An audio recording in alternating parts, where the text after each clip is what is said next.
Detailer's Roadmap Cruise Control, where we navigate the roadways of life, business, and everything in between. Hey guys, it's Kevin Davis from the Detailer's Roadmap Cruise Control podcast. This is episode number 19. I am here with one of my favorite people in the world. I think pretty much I say that almost every time on this because this is literally just me hanging out with my good friends every few days. So that's been fun. This is Adam Huber. He's the co-founder of Clarity Coat and also co-founder of Phantom Detailing, which is, kind of his fourth or fifth detailing company, probably by this time. Adam is entrepreneur, very smart guy, tech savvy guy, product inventor, business owner, all sorts of things. And it's just, I'm excited to call him a friend of mine, and I'm excited to have him on. So thanks, Adam. Appreciate you coming. Man, you are far too kind. Thank you very much. Most of that was BS, but we'll go with it. What were we just talking about before we started recording? We were talking about, I was getting your word details so I could wire you all this money. Wordsmithing, right? That's what we call it. No, genuine stuff. Adam and I have been friends for a while. So, hey, tell me, here's what we started doing on this podcast, and I don't know how I fell into it, but essentially what I started asking everybody that's in the industry, detailing industry, is give me your detailing superhero backstory, right? Like this is the whole Marvel universe, DC universe, whatever, where they kind of every superhero has this backstory, and you can pretend like it's some dark and sordid one if you want. But yeah, tell us your background. You're a pretty young guy, but you've started early. So I'm interested in getting that out there. Yeah, well, normally I'm on the other side of the podcast conversation, so it's kind of interesting to be on this side of it. I guess to make your job easy, because I understand what makes my job easy when I do podcasts, I'll just kind of give a good lengthy background as to my experience in the industry and everything like that. So 2015 is when I started up Adam Huber's Detailing, which was my first detailing company. And the clever name. Yeah, right. Very inventive. And the reason why I even started that company in the first place was because my wife and I, we were following Dave Ramsey's financial advice, and we wanted to try and pay off student loan debt as quickly as possible. And at the time, I used to be a diesel mechanic, and at that point in time, I was doing water main construction for the city of Pierre, South Dakota. And she approached me about getting second jobs to quickly and aggressively pay down this student loan debt. And I just said, I really don't want to go and leave a job where I hate who I'm working for to go to a different job where they set my schedule and I hate them even more, right? Right. And I said, so I told her, I was like, I used to detail cars in high school, and, made a little bit of extra cash that way. If we take some money out of savings, I'll start up a detailing company. All I have to do is do a couple of cars in the weekend, and I'll make the same exact amount of money doing that as I would have been working part-time. Well, how the name Adam Huber's Detailing came around was because my wife was a CPA. She's an accountant, and the only thing she ever hears about is, oh, we're accepting money from people. The federal government is going to be knocking on our door immediately if we don't do this by the book. And so anyways, I just rolled my eyes and I said, okay, fine. We're going to call the company Adam Huber's Detailing then, because I never thought that it would take off, right? Well, the great thing about Pierre, South Dakota, for those of you who don't know, the population's like, 10 to 15,000 people, something like that. But if you do something really, really well, then it takes off. Like it just blows up because everyone starts talking about it.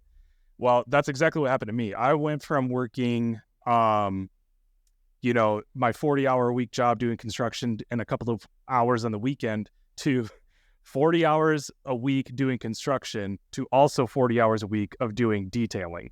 And what I would do is I would just throw everything into the back end of my pickup every single night, go and drive to a customer's house, detail their car until it was dark, and then drive back home and then repeat the whole process and then work 12 or 14-hour days on Saturday, Sunday.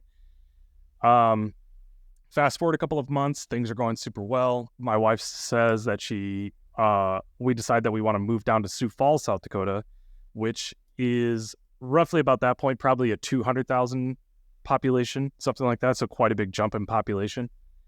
And Shortly before we moved, she tells me that she's pregnant with our first kid, Benjamin. And so we're moving cities, going full time with the business because I decided that I wanted to go full time with the business in Sioux Falls.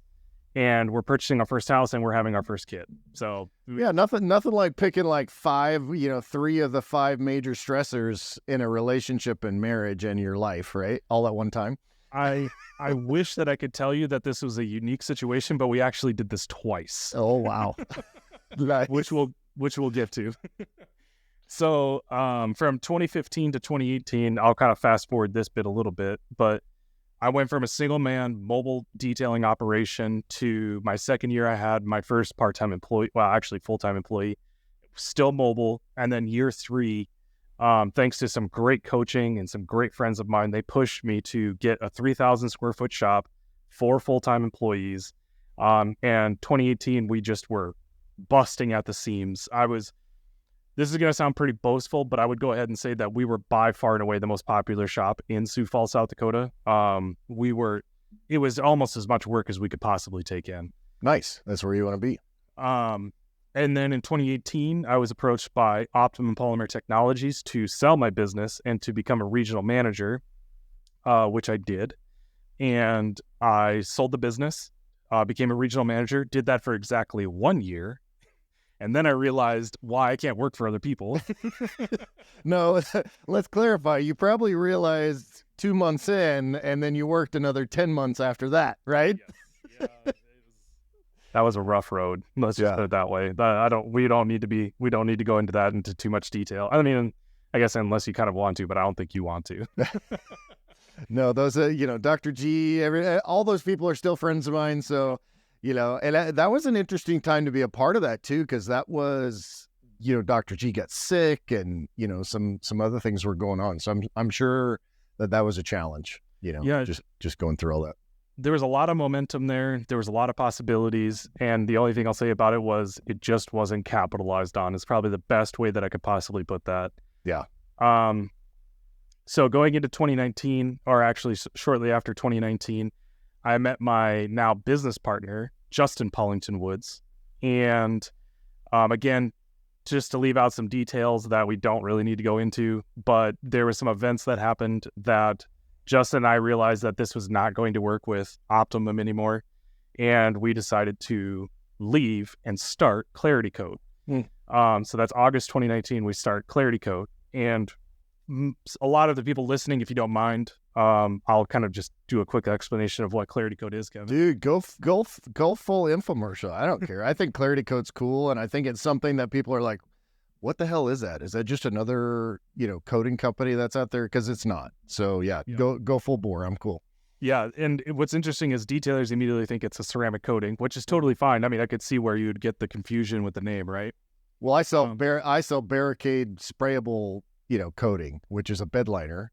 So it's a whole different, you say coating and there's like 17 different kinds, right? But Yep.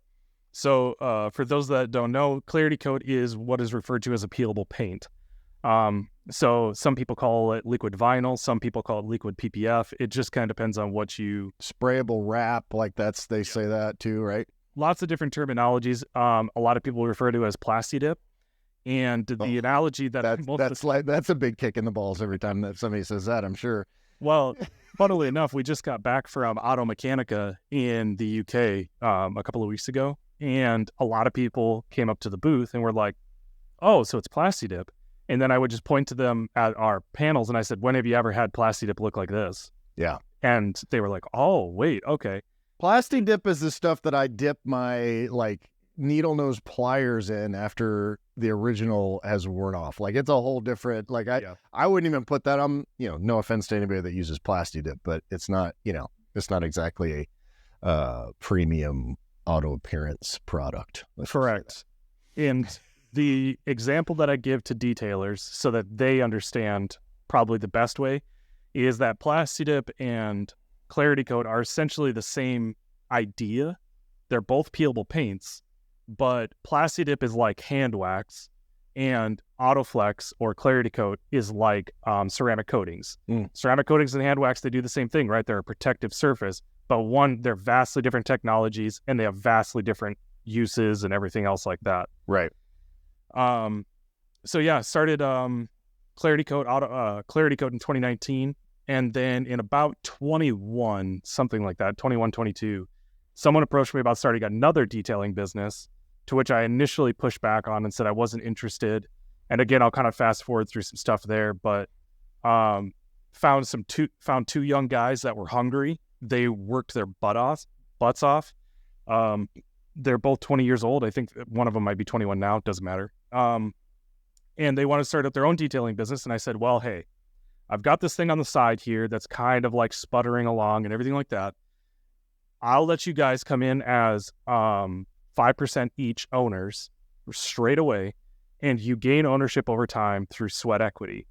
And I told them that the only thing I cared about was that my car got cleaned on a regular basis, and that when it was appropriate, I would take a paycheck from the business.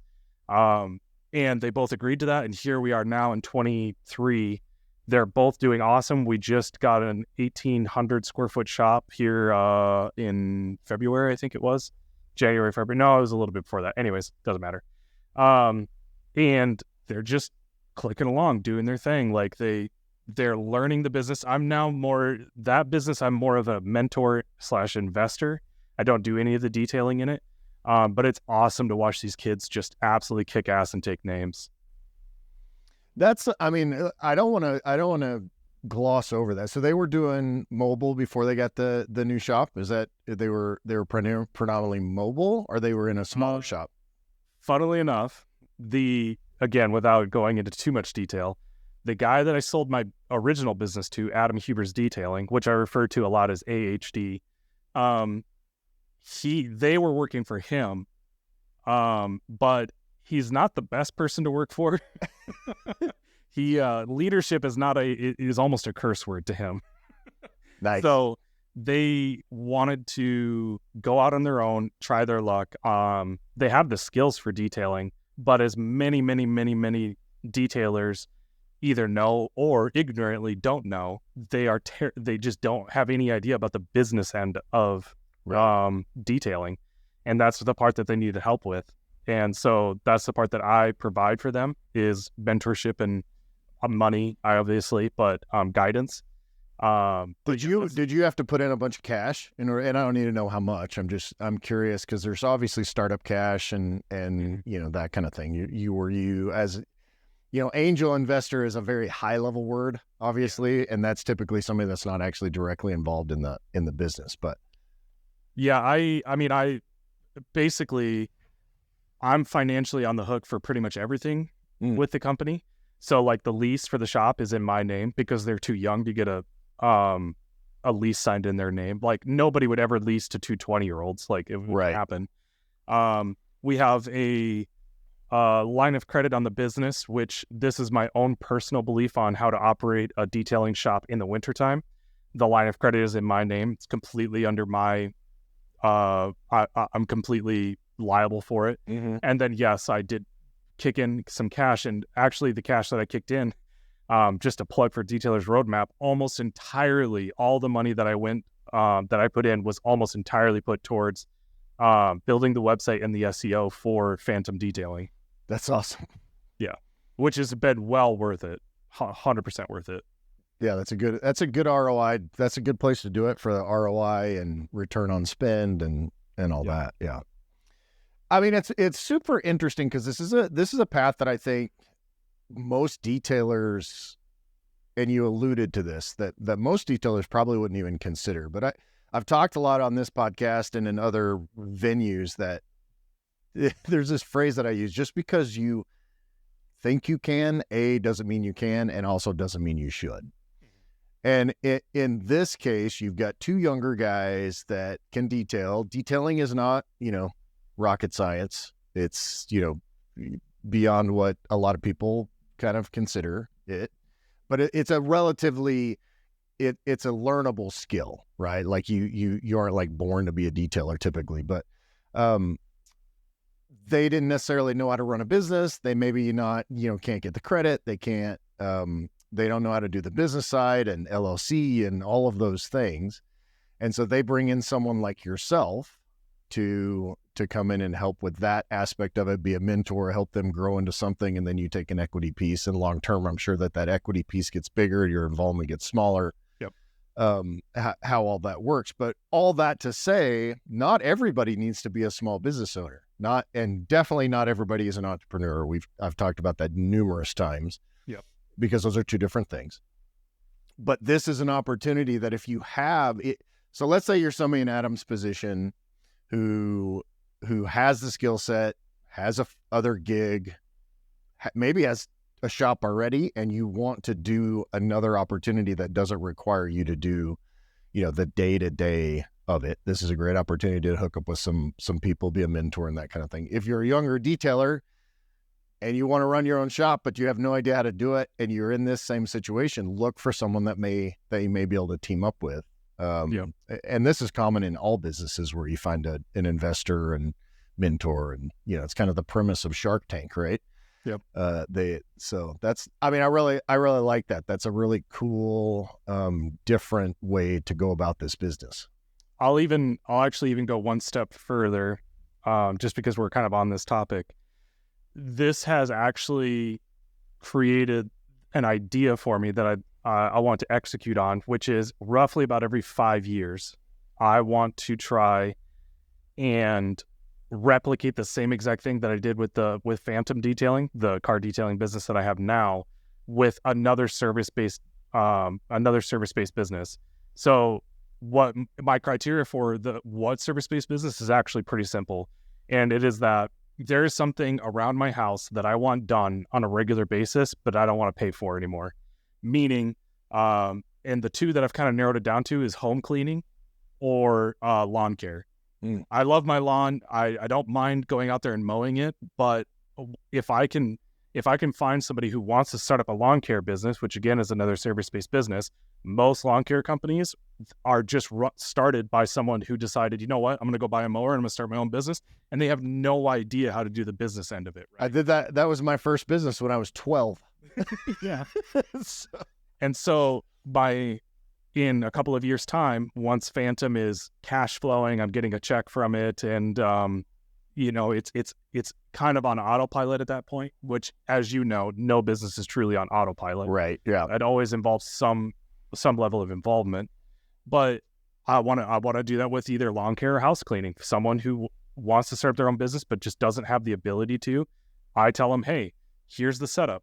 I will own the majority of the company at the beginning because the majority of the cash is mine. Unless you have cash, then perfect. We do 50-50 split or whatever it might be. But the whole intention for me is just to give away my ownership so that I have 10-15%, and all I care about is that my shit gets done for free, and then I get a paycheck from it. That's it. Yeah. That's all I care about. So to me, I feel like it's a good setup for them. They can have 80% of the company, 85%. I don't care. I would love to get to the point where like everything that I'm involved with get done on a regular basis in my life is all, one, a cash producing asset for me, and number two, I just get done for free. I like it. I mean, that's like it's like a super cheap way to get someone else, to get someone to do business coaching for you. Yeah. From a business owner standpoint, not on your side, you are the business coach. But yeah, that's really cool. Yeah. Michelle always accused me, and this has kind of been my habit, is I just create a new brand for all my hobbies so that I can write everything off and I can get that kind of stuff paid for. So that's how we got into off-road. That's how we got into Detailer's Helper. That's how we got into coaching and all this other stuff. So yeah, it's that's definitely a way to go. I like that. That's an inventive way to do it. You and I should talk after we get off of this. So Well, I feel like anytime you want to call me, I'm perfectly fine with taking that phone call, Kevin. You're not exactly a person that I say nope. Our little, you decline that call all the time. Our little book club didn't go very well. We Adam tried to start up a book club, like this business book club. He and I had the first and only Zoom call about it. And, that's where we go. Every time I'm reading a new, or just almost finished this Alex Hermosi book. It's super fast. Highly recommend it, for pricing and offers and all that kind of stuff. But anyway, so let's talk more. So that's the phantom detailing, which I think is funny that it's called phantom because you're like the phantom behind the scenes. I don't know if that was intentional, but I like that. The idea behind phantom detailing was that we originally built the business to be a maintenance detailing only company. Meaning that again, some detailers may not know what this is, so I'll just do a quick explanation. The whole idea behind the maintenance detailing program was that we have customers that pay us a monthly fee, and then we just come out and detail their cars on a regular basis. Subscription based, basically, right? Yep, subscription based. The problem that I ran into with that was that you can't have people on the payroll for that unless you reach a certain amount of subscribers, right? It just doesn't make Right. sense. Yeah, it's got to pay for itself. Yeah, and the cost, the barrier of entry to getting a subscription customer versus just a one-time customer, it was so much easier to get a one-time customer, and I was trying to avoid that as much as possible because, you know, one-time customers take a lot more energy to acquire them, a lot more energy to follow up with them than a subscription-based one does. So the whole idea behind Phantom was that we would be in and out, and your car would be cleaned, and you never saw us. Oh, okay. Yeah, but obviously that didn't take off, but I'm not really much of a guy for like brand names. I have people all the time that I talk with, and I'm sure you do too, that they spend way too much time on a name of a company. And I told them that I used to have people come up to me all the time and say, "You're so lucky that your name is Adam Huber. That just fits so well with a car detailing business." And I'm like, "No, it fucking doesn't." What the fuck are you talking about? Yeah. Yeah, it's not like my first name is Carr and my last name is Clean. Like it's like Adam Huber. That's got to be one of the weirdest things I've heard. And first of all, we don't recommend people name their detailing businesses unless they plan to just never do anything but run it. Don't name it after yourself. I made this. I have a sign on my shop right now. My business has been closed for a decade, and it still says Davis Auto Detailing. Dumb name. But I mean, I'm a naming genius, I would just like to say, because I have detailer's helper, cleaner's helper, handy helper. So as you can see, I'm super creative, and yeah, I've put a lot of thought into those. But no, all that to say, yeah, that's that I mean, I love that you're able to run that, you know, because I obviously run multiple companies, but I'm you're doing it better than I am because you are able to have you're mentoring these kids, you're getting some income, you get your car clean. I wash the new Jeep like once a year, whether it needs it or not. You know, and Michelle doesn't like me to clean her Jeep because she likes it super muddy and dirty all the time, which drives me crazy. But it is what it is. So I think that's a great way to do it. Let's talk Clarity Coat. I want to talk about, you know, how the idea started, how you got into it. You know, don't share any trade secrets if you don't want to, obviously, but this is kind of a concept that people don't, because you have installers, right? You have like this, is it a certification program? Is that what you do?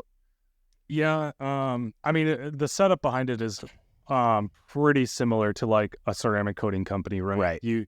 We are the makers and producers of our peelable paint, right? And then we look for either distributors or installers to either distribute the product and or install the product, and they have to go through training to do that. Yeah, because it's not a wipe on, like ceramic coating at the end of the day, assuming you don't let it sit on the car or the hood for 35 minutes, it's pretty easy to apply. Like you're not normally going to screw that up pretty bad. But when you're talking about something that is, you know, because you got to take a lot of stuff apart, right? And those kind of things, like it requires actual trained knowledge in order to install that. Yeah. The interesting thing with Clarity Coat is that when we talk to, or when I bring it up to detailers and like, oh, you have to disassemble a car. And it's like, but then you talk to a body shop about it and they're like, oh, okay. Yeah. You have to do R&I. Detailers look at removing bumpers, headlights, and stuff like that as like this monumental big task. And what everyone listening needs to understand is that, what do you think a body shop does? They remove and install body panels all the time. It's a part of the process. Now, do you have to remove body panels with Clarity Coat? The answer is no, but we don't want people to not remove panels. We want that full coverage. We wanted to make it so that the product disappears and the car is all that is left to be either protected and or the color change part of it. Where we think that PPF went wrong in the early days is even allowing such a thing as half hood installs or half fender installs or anything like that, because the number one complaint you hear from people that have had PPF done is that only half the hood was done, so then it oxidizes or yellows differently than the paint. And it has that stupid line that runs down the front of it. Yeah. Yep. Or dirt gets in behind it. Like now you see a bunch of different PPF installers and vinyl installers that will remove bumpers and will remove headlights and stuff like that so they can tuck those edges so that they get a quote unquote seamless install, which is exactly what peelable paint is promoting, is a completely seamless install. That's where we're pretty stringent on. If we hear that one of our installers is not disassembling cars, we're going to have a conversation with them because it's just not the proper way to do it. Yeah, so that just becomes part of the process that has to be done. And yeah, I mean, I've obviously grown up in the body, hot rod and taking stuff apart and putting stuff back together, so that makes sense to me on doing it that way. So, like, what are the misconceptions people have about this sprayable, about Clarity Coat, and kind of, because I have my own understanding of it, and it may or may not be right, but I think a lot of people probably don't even know what it is. And we're not here to just talk about Clarity Coat. I want to talk about more stuff than this, but I'm always interested in knowing something that is unique, because I know you're still trying to educate an industry. Your primary industry, though, is paint body, right? Like that's your podcast and all that. So we're not necessarily selling to detailers, but I think that this is something that can be really interesting and possibly an add-on service, or a completely different business. Yeah. There's plenty of shops globally that this is their only business. And for the body shop industry, it can become such a powerful add-on service if they allow it to be, right? And I think, so misconceptions, I think that's a great question, honestly. I think a lot of what Justin and I deal with right now today is a lot of skepticism and criticism of the product. And here's what I want to inform everybody that is listening right now. PPF and vinyl have been around for 30, 40 years.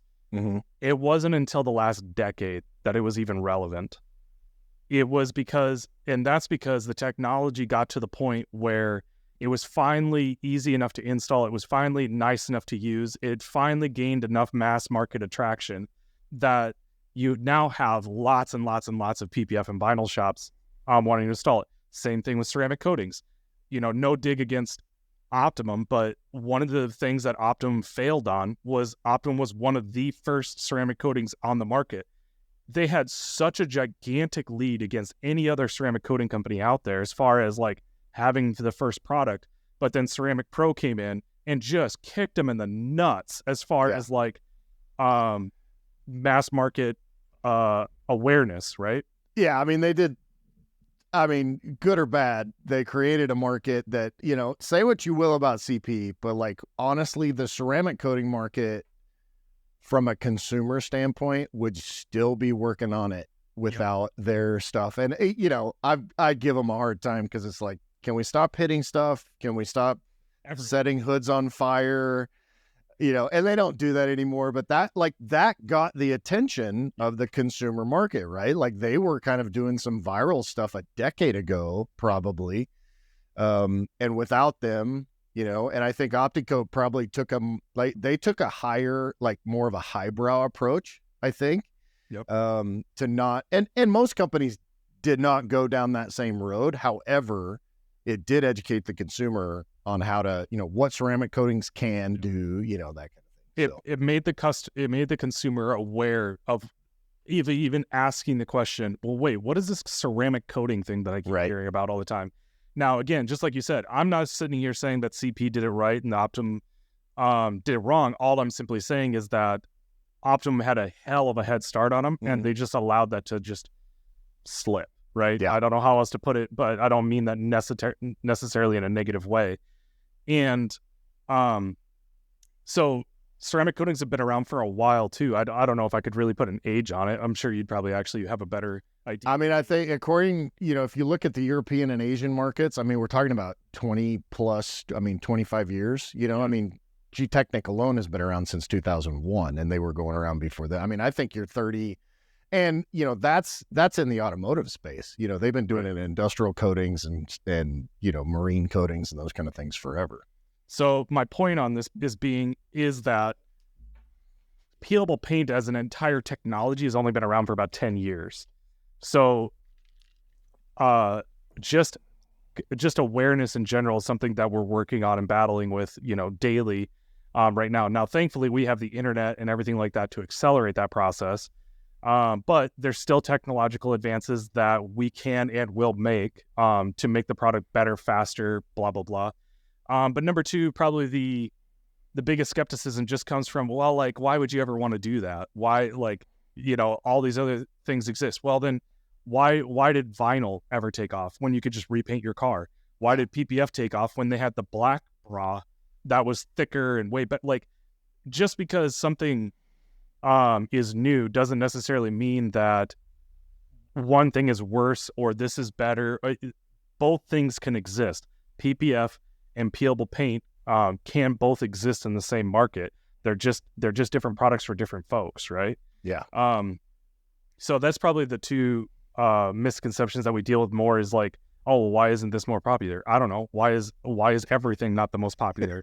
Like, and I would guess that one of the biggest challenges for you guys as a product is because it's got to be sprayable, it's got to be removable, but not easily removable, right? Like that's got to be the biggest chemical side of things and just performance side of things. Yeah, we honestly, as far as removability, unless you want it to come off, it typically doesn't. We don't have too many issues with that. Now, there was some, because I think that's a big misconception. It's like, oh well, because if you think about it in terms of plastic dip, like I could hit plastic dip on a wheel and pull that crap right off, right? So that I think that's a problem, that you guys have to solve from a marketing standpoint, right? Is trying to differentiate yourself from that. And also, early on, there was a lot of people that had Autoflex or peelable paint in their hands that probably shouldn't have had it in their hands. Improper training and everything like that, which led to bad installs. Because the thing with peelable paint is if you don't spray it thick enough, it will not peel easily. So if you apply it too thin, it's a nightmare to remove. And everyone has that experience with Plastidip where it was applied too thin and it sucks to remove. If you apply Plastidip correctly, it peels super easy, comes off super fast. You can peel an entire car with Clarity Coat on it in about 15 minutes. Wow. An entire color change, you can have it completely removed in about 15 minutes. That does not include the edges and corners and stuff like that because, again, a lot of times those are tucked, right? They're rolled over the edge. But the other one that we probably come up against is that because Plastidip isn't solvent resistant, how well does it hold up to chemicals? Right. Well, Autoflex is extremely solvent resistant. It is just as resistant as any other clear coat out there because our automotive clear coat, because for all intents and purposes, it is automotive clear coat. So you can sand, polish, ceramic coat it. You can do anything that you would with normal clear coat. It's just that it's just peelable. More than anything. So you're not, you're applying this directly on the clear coat, like you're not having to sand it down and all that kind of stuff, right? Which is, our barricade stuff for bed liner, you gotta, 320 grit, 220 grit, get that stuff down. And I've got now what we're doing is we've got a lot of these people that are doing full body barricade bed liner. Oh, really? Yeah, which is great. I mean, I love selling that amount, but like they're like, well, what about this? And I'm like, it'll do great, it'll look great, but it's a commitment. Like this stuff's not coming off. Like you're not peeling that stuff off. So if you want to do a color change, but it's rugged, you kind of do your own thing. But with Clarity Coat, at least you can, if you want to remove it, you definitely can. So That idea is almost the antithesis of Clarity Coat. Our whole thing is, listen, if you want to have a unique color, fine. You can shoot whatever color you want on your car. The OEM paint underneath is completely unharmed, hasn't been affected at all because you're not scuffing it or anything like that. And then when you're ready to sell it or move on or anything like that, you just peel it, and then your resaleability is the exact same. You put bed liner over the entire car. You've taken a $20,000 pickup and turned it into like a $5,000 one. Yeah, I mean, it depends on the buyer. I've got a 99 Jeep that my daughter had in Hawaii, and she didn't want it anymore, so she actually just gave it to me. But I paid to have it transported from Oahu. But it's the clear coat on it has completely failed after 250,000 miles on Oahu. Yep. And so in that case, like, I'm just gonna sand it down and shoot it a different color with and use it for marketing. But yeah, definitely, it's not. I would not recommend spraying bed liner on a truck that's 5 years old. Yeah, or Ferrari. I mean, that's something Mr. Beast would do to get views. I should contact him and say, hey, do you want to put this stuff on a new Ferrari? Let's do it. So give me some. You let me know if you have the ability to get a hold of Jimmy that easy, because I would love to talk to him. I mean, there's always somebody, man. It's crazy how if you there's always somebody that knows somebody that knows somebody that if you try hard enough to get to somebody. I've gotten to some really interesting people, not Mr. Beast, but some people kind of up in that level. But anyway, so Clarity Coat. So what made you? So you started the business. So we talked to Tom a couple weeks ago from Buff Bright, right? And we're talking about how easy and seamless it is to start a product company, and to right. Right. Yeah. No, I mean, that's the sarcasm part of it, getting a patent and testing and dealing with customers, which is a whole, you don't sell this retail. So Tom and I got to lament about dealing with individual customers and Amazon and all that crap. But, just walk me through how that kind of came about. Cause it's a different type. Cause like he and I talked about, half the detailers out there, I talk to several a month. He talks to a bunch a month. I'm sure you talk to him. It's like, hey, I've got this great idea for this new product, right? Like, for me, creating and patenting my stuff was one level. Doing it when you're talking, and I've got a chemical company, but I don't make my own stuff, right? Like, that's the big joke. I think I've talked to you about this. Yeah, Barricade was developed by a South American chemist that took this sweat off of a frog and added it to make this special compound. It's like, no, I have a distributor, factory makes it for me. It's awesome. But in your case, like, walk me through that process, because I think it's something I always like to explore that with people. Well, I think the thing I would like to point out is that the reason why I decided to go with Clarity Coat instead of doing let's say another detailing business after I decided to leave Optum was because I personally saw the potential there, and I personally enjoy a big challenge. Like I trying to start a product company, but then it's starting a product company that nobody knows what the product is. I mean, how much harder does it get than that, right? I'm sure that's a level to it. I'm right there with you, dude. I had to develop a whole market for something that didn't exist. So right. Both of us have been down that road. Yeah, it's hard. But I mean, I owe a lot to Justin. Justin, my business partner, has been in this world since literal day one of peelable paint coming out. The guy's been in the industry, so he knows all the manufacturers. He knows all the contacts. He knows lots of different people, right? So I ride his coattails a lot. But I see the potential and I see the vision behind the product, and that's why I wanted to get behind it. But as far as like the unique challenges, I mean, Jesus, where do we even start? Like, we sell the product globally. We're in around 30 countries. So dealing with international customers, dealing with international shipments, dealing with trying to, I'll give you a good example. Kevin, try and go and get a loan from a bank when you have a 50% foreign owner. Yeah, that's good luck. Yeah, right. Like, the SBA just looked at me and was like, "Huh, Yeah, right. You gotta be out of your fucking mind, right? And the funny thing is like the way our business operated early days was actually extraordinarily safe. When we kept almost no inventory on the shelf. When a customer or distributor wanted product, they gave us 50%. We started the manufacturing around that point. This is what Lake Country used to do, right? And then once the product was made, then we got the other 50% before it ever left our port, and then sent the product over there. Well, I won't bore your listeners or you, but well, you know the reasons why that doesn't work, right? Yeah. Yeah. But I went to a dozen plus banks, showed them the business model, showed them the revenues, which we do all right, right? And they were immediately, they saw 50% owner in a foreign company and they saw international shipments. They're like, no thanks, see you later. Thankfully, I found a banking institution that all they did was looked at the numbers and they were like, why wouldn't we give you money? And I was like, I don't know, you tell me. Like, it seems pretty safe. Like, and now we work with a great banking institution. You know, And are you having to pay a little bit higher interest for that kind of thing? Yeah. I mean, because I do real estate, right? Like we do hard money loans, and hard money is called hard money for a reason. But like it's seriously just, this is the number, this is the outcome, and this is the cost, right? Like and so like it's crazy that you can get people to give you money. You just have to talk to talk to enough different people and be willing to maybe take a little bit more of that. Because the more risk, if they feel like it's more of a risk, it's going to cost you more.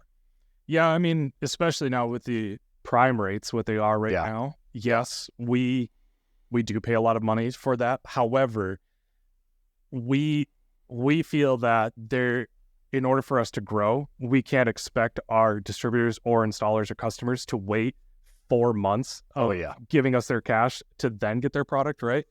We're actually now working on and getting to the point where we're going to have fulfillment centers globally in different spots, and then have some products stashed at each one of these fulfillment centers, because this might surprise you, Kevin, but logistics and planning ahead on when to order product is not something that our customers are great at. No. So they don't understand that a month on the water means a month on the water. We can't bribe the captain of the ship to go faster.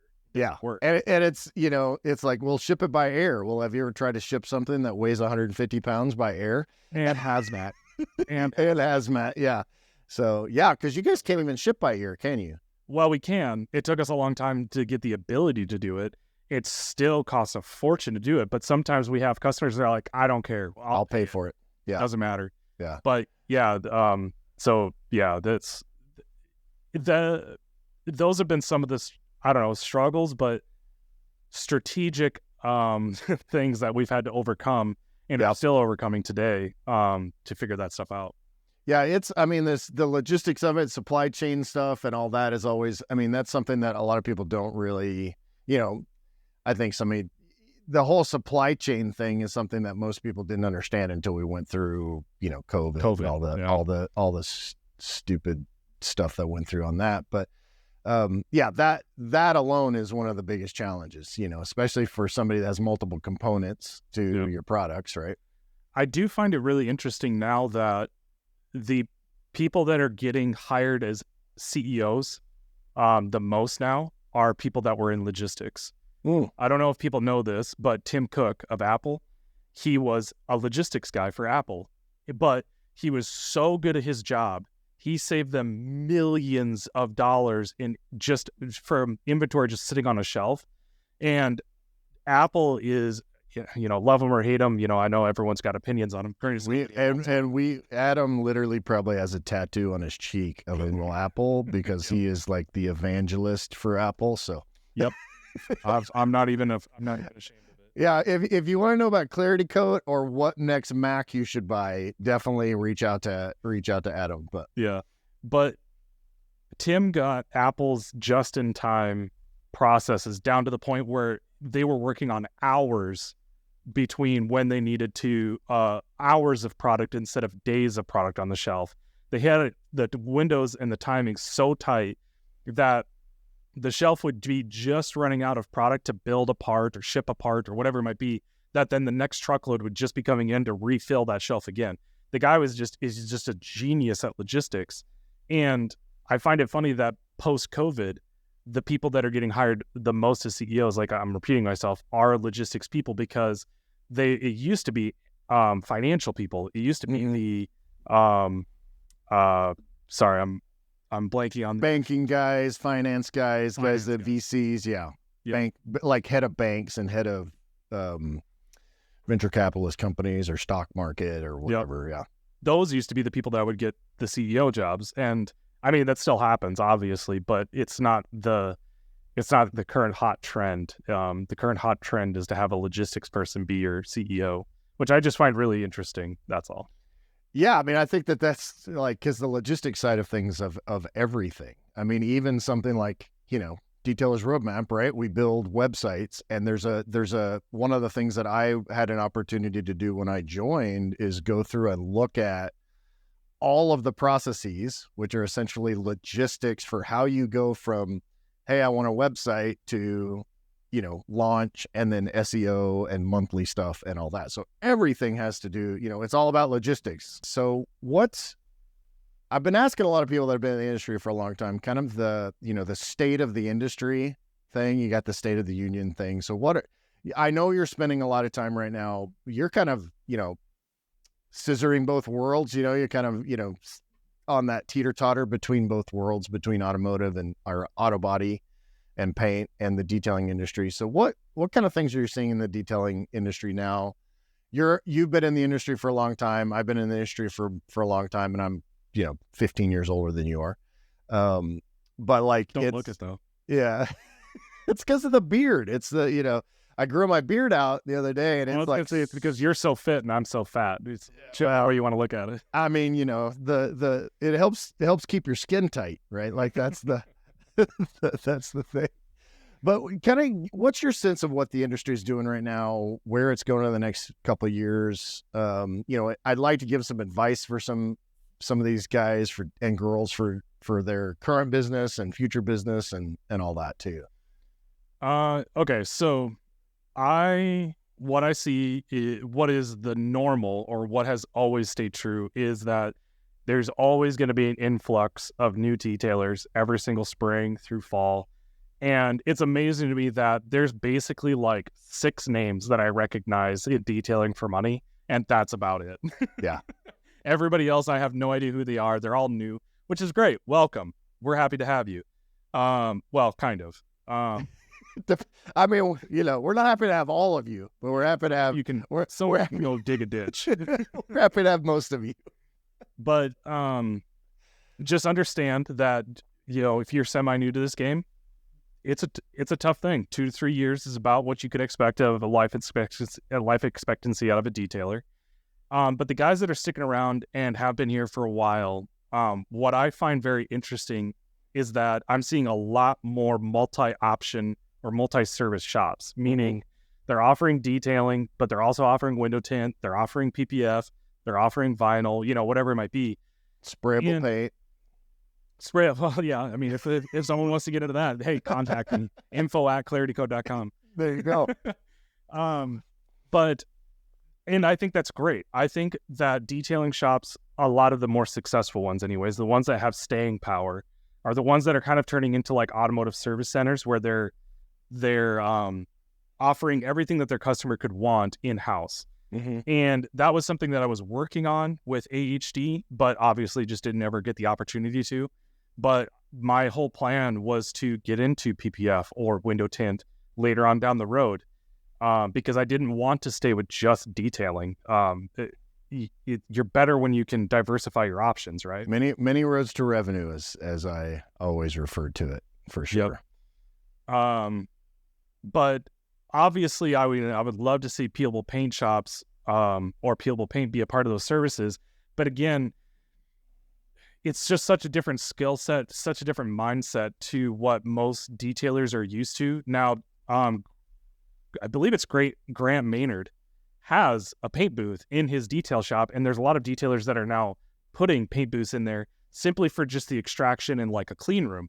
Yeah. And my question to those guys would be, how often, every detailer that's listening right now, how often are you guys detailing a car where the front end of it is so bug etched or water spotted or something like that beyond the skill and repairability of a detailer, it's going to be pretty often.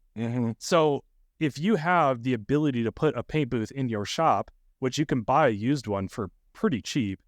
I mean, they have inflatable ones too. Like, have you seen those at SEMA? I mean, I used to have a Nova Verda USA, which makes huge, they make paint booths if you want to paint a plane. But like, you start to see these inflatable, hard shell paint booths that literally all you do is plug them in and they're good to go. I will do a caveat on that and say that as of right now, we will not consider a shop that has an inflatable paint booth. Is that because of the air exchange? Yeah.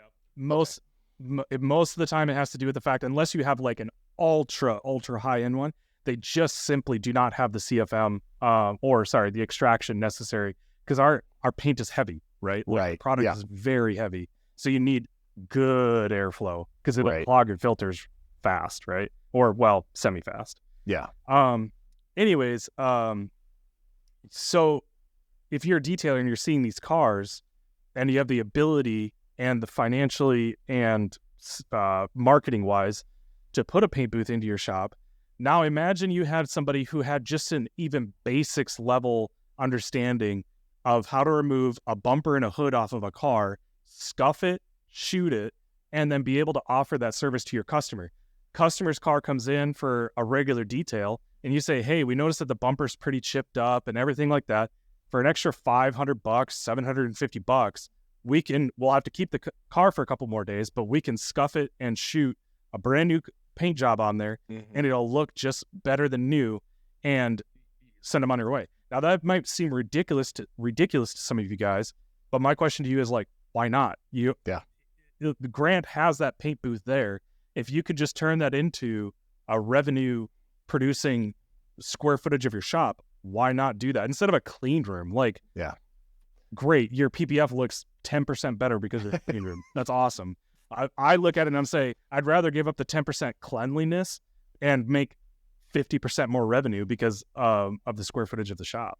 Yeah, the guys, I basically handed my detail business over to a buddy of mine, and he still has a huge paint booth that they started. A lot of what they were doing is they had huge dealer accounts for the detailing side, but then they paired that by doing minor bumper, mirrors, all that. And they made bank off of it. And I mean, he could shoot, he had multiple guns and all that stuff. So he could shoot 5 or 6 different color bumpers in an afternoon and make, $4 or $5 grand out of it. I just want to point out that a lot of detailers on here might think that they're killing it. Like, you're making, you might be making a little over $100K, $200K in your shop. That's great. Do you know what the average body shop does for revenue? It is nuts how much more money they do square footage wise compared to a detail shop. We were at a body shop in New Jersey, and their average revenues per month were in the tens of millions of dollars per month. Yeah. And that's not an abnormal stat in the body shop world. I mean, sure, they're doing high volume and everything like that, but the amount of money that you can get out of a body shop repair versus a detail it's not even comparable. Yeah. And that's not to say you shouldn't do detailing, but it's like you're pointing out that it's,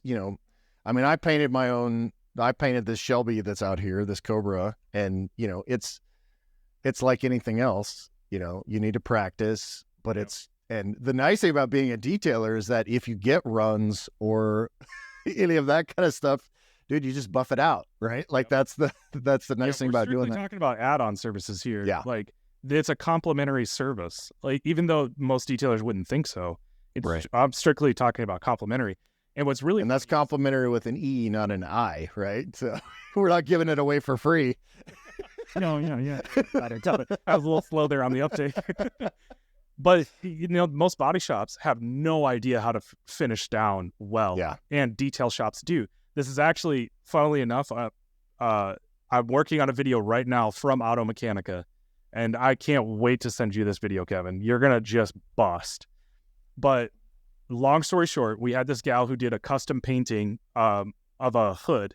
She did it all in peelable paint, okay, and in Clarity Coat Autoflex. And the reason why she lost out on the contest strictly had to do with the fact that her finish work, her sanding and her polishing just wasn't up to par. It just looked really not great, right? I don't know how else to put it, but the finish just wasn't there. 3D, the chemical company, happened to be at Automechanica, approached her and said, hey, we noticed that your finish wasn't looking great. Would you like some tips and tricks on how to improve the finish and blah, blah, blah? She came up to me and told me this, and I said, wait, do they know it's peelable paint? And she goes, I don't think so. And I'm like, oh, man, this is awesome. We got prime. Where's my camera? I got my camera. We took the hood over there, and they were great sports about this, by the way. They sanded it, they polished it, and, we're getting some feedback from them on how it's sanding, how it's polishing, and everything like that. And then at the end of the video, Clint, do you know Clint Heinz by chance? Oh, yeah. Okay. So he was the guy, he wasn't the guy sanding and polishing, but he was there kind of like talking through the product system. And I said, hey, by the way, we kind of tricked you a little bit here. You've been working on peelable paint this entire time.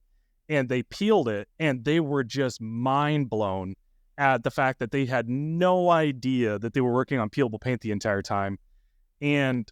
But the things that they were teaching Bex, the painter who did the custom painting on the hood, is stuff that most detailers that have a couple of years of experience in the detailing world, they just know this. And to her, it's not second nature, because finish work is not something that's prioritized or like held to a high standard in a body shop. It just isn't. Yeah, because you just, hit it with a 13-inch wool pad and throw some decently filling 3M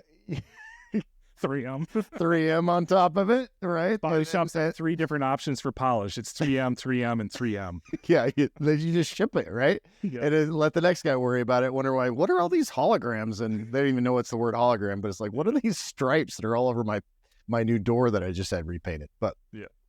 That's super cool. Like, all you're missing there is the guy from Flex Seal coming by, to help you shoot the video, right? Yeah, we can always do an infomercial, I guess. Dude, that's literally infomercial levels. But why they have infomercials is because they freaking work and they sell. So, what a cool opportunity to do content. And we talk a lot about content creation and stuff like that. But yeah, what a cool opportunity to have a piece of content that you're not going to get, anywhere. Yeah, but you can't replicate that. No, not at all. Yeah. And I think that's cool that you were able to, first of all, that talks about, that points to what you're saying, which is it finishes down like normal paint, right? And that it's durable and all that. And to be able to then educate Clint and the 3D guys that this is a thing. And then you start building that network. We always talk about the networking and, to be able to kind of continue to build that brand. But yeah. So you're talking about detailing and be able to add that service. And I don't know where we were going with that, but we were talking about the future of the industry. Yeah. Talking about the state of the future of the industry. So I just think that offering more services is going to be the best way for a detailing shop to stay relevant in the future. The people that have an open mind and are willing to bring on different services. I see dry ice blasting is kind of starting to like take off. Personally, I don't understand the business model behind that quite yet, but yeah, I think we're gonna try to have Eric on here and talk through that, because like in my area it would be extremely difficult just because I live in the middle of nowhere, so I got to drive 20 minutes to go get dry ice and stuff like that. So like just the logistics of it would be difficult for me. So I because again, that's something I know nothing about other than what I see. The results are super impressive. Oh yeah, it's great. From what I've seen and yeah, but yeah, I kind of want to talk through that and see what has got going on. But, and I mean, honestly, there's this, we say the words bringing it in house, but like there are ways to do this that don't require you to hire a separate vinyl guy, a separate PPF guy, a separate Clarity Coat guy. You don't have to, or girl, I keep making that clarity, be clear on that. Yeah. Being in a world that, I live in the women in automotive and the women in trades world in my house. But like you can create a network in order to make these things happen, even if you're only getting 20% of the revenue at the beginning, and then until you can make that happen. Yeah, I think it takes a very special person to be able to do that personally. For me, it was, to me, it's easier just to figure out a way to do it in-house, but you're absolutely right. Like, if you have the ability or the skill set to be able to properly subcontract that work out, then by all means, that'd be obviously the easiest way to go about it. But I think that requires a lot more coordination and skill than people realize. Yeah. What you want to do is try to build your own house. Once you build your own house and hire every sub yourself, like I've done a few times, you will see, I mean, and you just learn, like you learn how to make those relationships. But all of these industries we're talking about have a decent level of ego. And I say decent level of ego in that it has way too much ego. Yep. And so that becomes the biggest challenge, is the personnel and the, interpersonal challenges and those kind of things. But yeah, I mean, you can either learn it yourself, have a full-time person that learns these things, and so you can split those up. But at the end of the day, there's a logistical thing that you have to be able to pay for them. You have to be able to have enough business to do it. And so there's, kind of graduate. Just scheduling alone is, I mean, you have to coordinate between not only someone else who has a full-time business and is making money at the business, but then the customer end of it. Yep. Like, we used to offer window tinting and subcontracted it out. And man, very quickly I was like, Jesus, screw this. Like, this is so much harder than it's worth for that 20%, especially on window tint. Yeah. Like 15% on window tint. Like, I mean, it's just $20. Yeah. I mean, we're talking about $40-$50. Like, man, that's a whole lot of work. But if you bring it in-house, yes, there is a lot of upfront costs there. And actually, Phantom, we offer window tint now. And it can be a great revenue source, but there's a lot of upfront payments there. But again, I'm just of the personality that I would rather do that upfront payment and just, as long as you're willing to stick it out and learn it, like, I'll pay for that every time. Yeah. And you don't really have to bring it under the same umbrella either. You can build these relationships and do trade, like trade business between each other. There's lots of different ways to do it. But obviously, if you've got the cash or credit or line of credit or whatever, and you can bring all that stuff, bring that in-house individually as you grow your business, then that's definitely the way to go. And like you said, making sure that you have that diversity in services. Because I think if you're just relying on polishing paint and throwing coatings on, that part of the industry, I think, is going to continue to grow for a while. But at some point it's going to, because now they're the DIY, not better products, but the DIY level products are getting better. And as people get more educated in it, I think we're going to start to lose at least some of that to part of the industry. I mean, that's always a good debate in the industry, right? Personally, I think that the factor that gets left out is how lazy people are. Yeah. And, I don't know, you probably haven't heard of this, but the Apple Vision Pro is a new AR headset that's coming out. I actually just read an article about that a couple of days ago, believe it or not, on my Google. It showed up on my Google News tech feed. So if you think people are lazy now, wait until they can immerse themselves in a whole different immersive world and check out for hours on end. And what was it that called? Was it that Wall-E? Was that movie where literally they just sat in chairs all day and they had gotten so fat that their bones stopped working, like they had been in space and they couldn't physically stand up on their own. So that's where we're going. That's where we're going. Yeah. The Ready Player One was another kind of like look into that as well. Yeah. Wall-E is another good look into that. But I don't know. I think you can't underestimate how lazy people are. Yeah. And so even though the DIY sector will always be there, especially in America, right? You can't discount how lazy people are. That's also why personally, again, I'm going down this whole service-based industry road because, okay, you're too lazy to wash your car. It's probably not too far of an idea to say that you're also too lazy to mow your own lawn. What do you mean fertilizer? Like, why would I have to fertilize my lawn? Like, what do you mean I have to, whatever. Just keep on why would I have to clean my house? Like, all I do is sit on the same couch in the same position and then put my headset on and do this. Dude, if they made they basically have these Roomba like lawnmowers, right? Yep. And if they made one that would open my back gate, and then do the backyard, I have like 3/4 of an acre of actual lawn grass. I have 5 acres total. I would totally get one of those things and let that thing mow my yard. But the problem is it can't go, like, it's not worth it to me to pay $2,500 for something that I have to physically pick up and put in my backyard so it will mow the backyard. But anyway, and I'm not talking like, we're no longer going to have a market for ceramic coating and detailing service or anything like that. Like, I would never say that.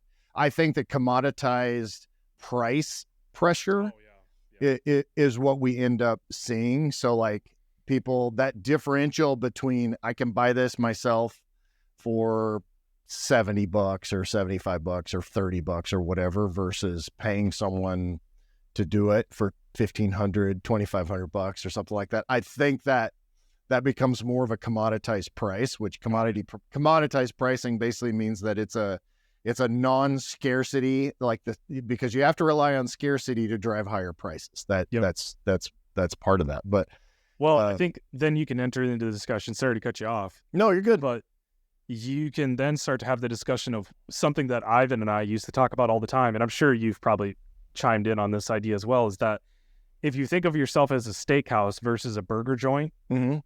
if you want to be able to charge however much for ceramic coating, and the DIY ceramic coatings are getting better and better and better to the point where they're starting to take your lunch, you don't focus on the product anymore. You focus on the experience. Right. If you over deliver on experience and customer values and everything like that, you can charge whatever you want. There will always be a sector of people that will pay $100 for a steak versus $40 for a steak because that experience is just there. Yeah. But that requires detailers to be, I don't know, crazy idea, business owners. Yeah, and that's one thing we've learned. I've been hammering home since I was doing. I kind of stopped doing all those business videos for Detailer's Helper, but I've been hammering on this. There's a huge difference between a detailer and a business owner that owns detailing. Those business owners, those are who we focus on for Detailer's Roadmap. Like those are the people that traditionally are more likely to see the value in that.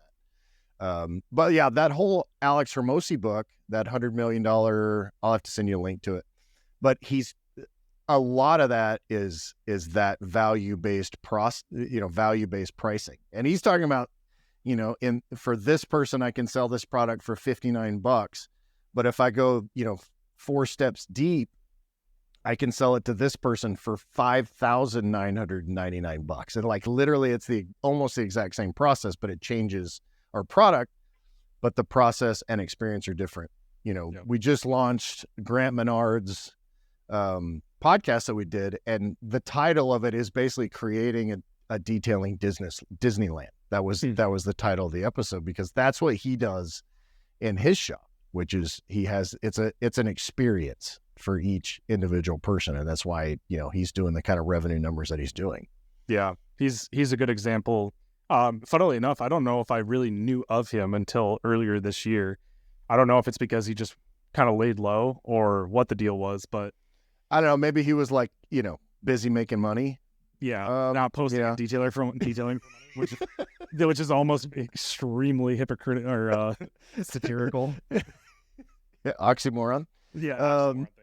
Yeah, Grant's one of those guys. Like he's, I've known him for a while, but he does a lot of business consulting. Obviously, runs his shop. Jim Hutton's over there, really helping him grow that whole organization, and he's great. But he doesn't, his social media is purposeful and deliberate, right? Like he's not going out on the forums, or not forums, but the Facebook groups and having arguments about, the two products that are in 2 different bottles are exactly the same. He's not having those kind of discussions. That doesn't happen. So there's no way the detailing industry would do that. Yeah, but he's a great example. I talked to a guy named Rob Schrufer, which I don't know if you're even aware of who he is. I've known Rob for about a decade. And he's kind of one of these guys. He's been with the IDA. He was president of the IDA for a while. A lot of what we talked about was auction detailing and dealer detailing. And, the lowest of the low, right, in the detailing industry. They're doing about $5 or $6 million a year. as a quote unquote mobile detail shop. So like, there's all these different guys that are out there that are not as visible, right? It's funny. Just yesterday or 2 days ago, I had somebody from Peer reach out to me and say, "Hey, I'm thinking about starting up a detailing business. Would love to have a conversation with you." Now, typically, Kevin, I typically charge for that stuff now. 1997, 2 calls a month, a couple of Marco Polos. Oh, sorry, that's my coaching program. Not because I think so highly of myself and Right. like this amazing guru or anything like that. It mostly has to do with the fact that I got really tired of offering advice to people and them just not fucking listening to it and just doing whatever. So I said, you know what? If you're going to waste my time, I'm going to charge for my time. So you get to look forward to that because your kids are small. So once they get to be teenagers, you will get to practice this on a daily basis. And my kids are 25 and 23, and they still don't listen to anything I say. But anyway, go ahead. Anyways, but for people in South Dakota, I typically try to make a little bit of an exception to that rule, right? Now, obviously, there's a limit to that rule, but I want to try and help people out in the home state. Anyways, this guy reaches out and picks up the phone, and he's sitting in the office of the SBA. Great first step, first of all. And this SBA guy is walking me through a whole bunch of scenarios, asking me about revenue numbers, what they can expect, how best to get out there, all this kind of stuff. Really great questions. And then he goes, "Well, have you ever thought about dealership detailing? Or did you ever explore that idea?" And I said, that is a conversation that's a heated one in the detailing industry. I said, personally, dealership detailing wasn't for me. Yep. And the only reason why it wasn't for me was because I had built a brand which was myself, which I'm not going to sit here and say that was a great idea, but AHD, my first detailing business, my brand locally was so strong that I didn't need that additional revenue and headache of dealing with dealership details. Mm-hmm. I said, and it's two different kinds of detailing. It's efficiency versus, I don't know, whatever you want to call regular detailing, right? But you have it's production versus retail. Okay, yeah, let's go with that.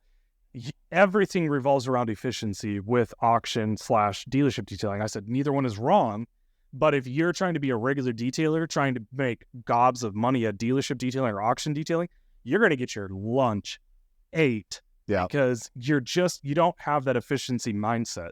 Yeah. And Rob has 120 employees, by the way, I should point out. I'm wrong. That guy's killing it.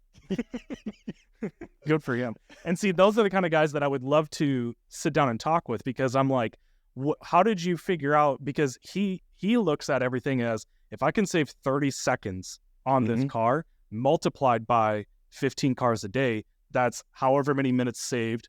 And then per day, plus times that by 5 or 7 per week, blah, blah, blah. I did a little bit of consulting work for a local car wash here. And very quickly on some napkin math, I showed them how they could make an extra $150,000 a year. Yeah. Yep.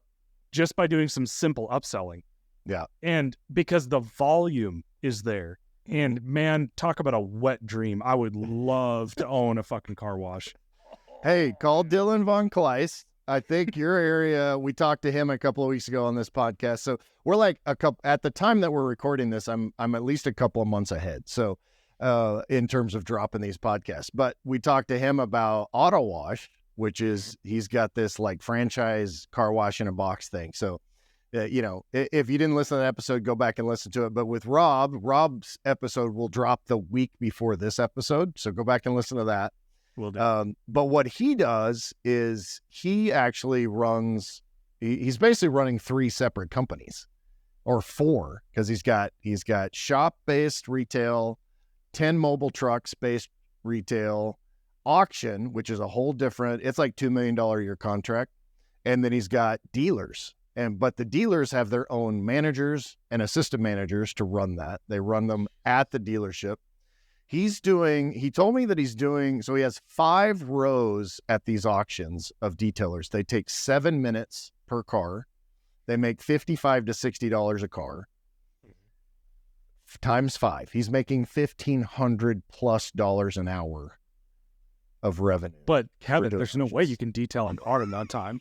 It's impossible. You can for an auction. That's what we talked about, because it's 3 different levels. And what was funny is he was telling me, and I mean, obviously this is going to be a repeat if you literally just listened to this episode last week, but he was talking about the fact that they track VINs.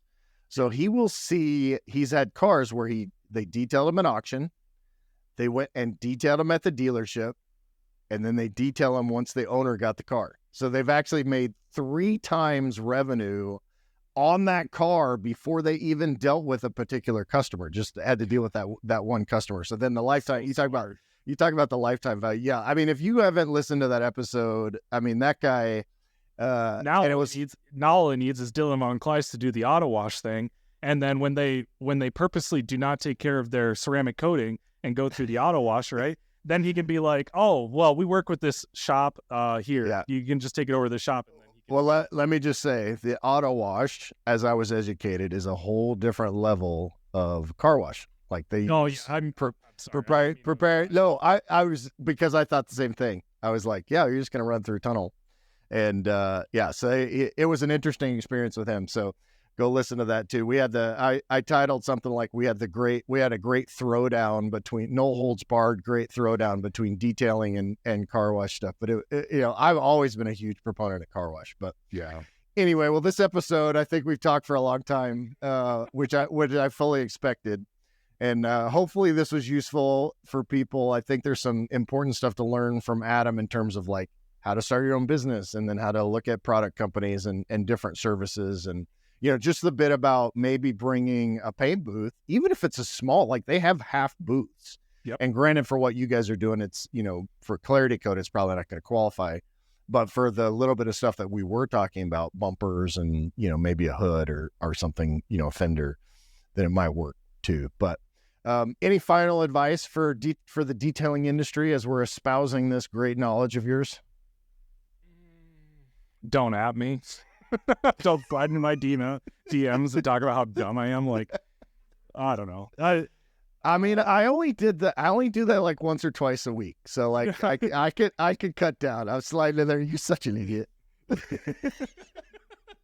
No, I think, as much as you and I give gruff to the industry, it is, and always will be one of my first loves, right? This is what I'm passionate about. I'm passionate about the people that are willing to put in the hours smartly to grow their business and take care of their own, hold their own, and just make themselves a success, right? Yeah. I appreciate. I mean, if we didn't care about the industry, we wouldn't care about the industry, right? Like, I would have turned down this podcast. Yeah, that's like, the thing, right? Industry. Yeah.